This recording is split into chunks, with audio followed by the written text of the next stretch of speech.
Once you've actually learned how to do the visual postural assessment, then you're going to learn how to measure postural indicators. Things like your head carriage, which should be 0 to 3 centimeters, your first rib angle, which should be roughly 25 degrees, the thoracic curvature, which should be 35 degrees according to the course, but really anywhere from 20 to 40 is going to be acceptable. Lumbar curvature, same thing. In the course, you're taught 35 degrees, but really anywhere from 20 to 40 is going to be acceptable. And then pelvic tilt. With regard to pelvic tilt, this is going to be different for men and women. For men, it should be 4 to 7 degrees, and for women, it should be 7 to 11 degrees.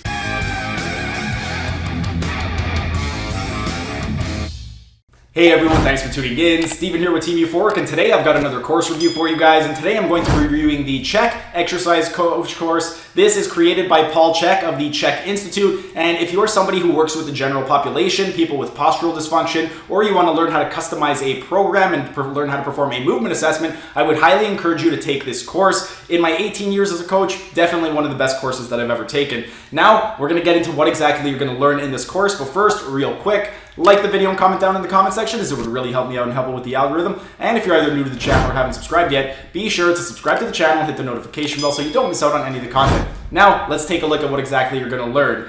First thing you're going to learn is how exactly to perform a postural assessment. And if you are not sure how to perform a postural assessment, last week I reviewed the book Muscle Testing and Function. You can check it out right up over here. But there's a lot of great information on how to perform a postural assessment. And if you guys wanted to learn right away and you don't want to wait for this book to come in, I actually have a video on how to perform a postural assessment, which you can check out right up over here. And I also have a playlist on an assessment series. The assessment series playlist, there are 107 different assessments. You can check it out right up over here. But with regard to the postural assessment, the way that it's taught in the course is you're going to learn how to perform the postural assessment on a plumb line. And a plumb line is basically a string with a weight at the bottom that you're going to hang. That way you have a vertical frame of reference. And for an ideal posture, you want to make sure that the external auditory meatus, the glenohumeral joint, the greater trochanter of the femur, the lateral condyle of the femur, and the lateral malleus of the malleolus of the ankle is roughly stacked up on top of each other. Then, once you've actually learned how to do the visual postural assessment, then you're going to learn how to measure postural indicators. Things like your head carriage, which should be 0 to 3 centimeters, your first rib angle, which should be roughly 25 degrees, the thoracic curvature, which should be 35 degrees according to the course, but really anywhere from 20 to 40 is going to be acceptable. Lumbar curvature, same thing. In the course, you're taught 35 degrees, but really anywhere from 20 to 40 is going to be acceptable. And then pelvic tilt. With regard to pelvic tilt, this is going to be different for men and women. For men, it should be 4 to 7 degrees, and for women, it should be 7 to 11 degrees. Then you're going to learn how to perform a flexibility assessment. With regard to the flexibility assessment, this is going to be very, very general. So if you have somebody with severe dysfunction, the flexibility assessment, it's not going to be that in-depth. This is more for the general population, but it is going to be adequate for most people.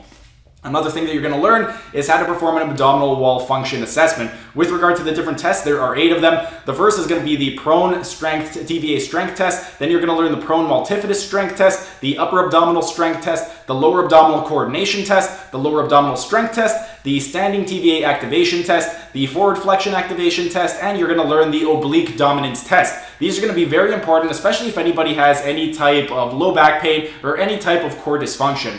Then, one of the things that you're going to learn, I believe it was in this course, but it might have been in the actual CHEK practitioner course, but I'm pretty sure it was the exercise coach course. You're going to learn the Rocobado 9-point flexibility index. This is more of a genetic flexibility test, and it's not really the greatest flexibility test because it's basically to determine whether somebody is hypermobile or hypomobile or if they have adequate flexibility. But for the purpose of the assessment, if you are in a rush and you don't have that much time, it is going to be a really, really good test that you could perform in less than 5 minutes. And the different test is basically, can you touch your thumb to your forearm? Can you hyperextend your elbows? Can you hyperextend your knees? Can you touch your palms flat to the floor? Those are going to be a few of the different tests in the 9-point Rocobado flexibility index. And then the last thing that you're going to learn is how to perform a movement assessment. With regard to the movement assessment, all of the 7 primal patterns are going to be touched. So you're going to learn how to assess the pushing pattern, the pulling pattern, bending pattern, lunging pattern, squatting pattern, and the twisting pattern. And you're also going to learn how to perform a gait assessment. Then, once you've learned how to assess all of those different areas, you are going to learn how to customize a program to help somebody correct any type of imbalances that they have and help them achieve optimal performance and optimal health. So if you are somebody that works with a lot of people that have either postural dysfunction or pain, I would highly encourage you to take this course. And if you want to learn how to customize a program, it would be well worth it. But that's pretty much it. If you guys have any questions, go ahead and ask your questions down in the comment section so I can help you guys out. And that's pretty much it for today's video. If you guys enjoyed the video, be sure to smash that like button so I know to keep making these types of videos in the future. And if you're either new to the channel or haven't subscribed yet, be sure to subscribe to the channel, hit the notification bell. It's going to be uploading new videos every single day. That's it for today's video. Thanks for tuning in, and I will see you again tomorrow.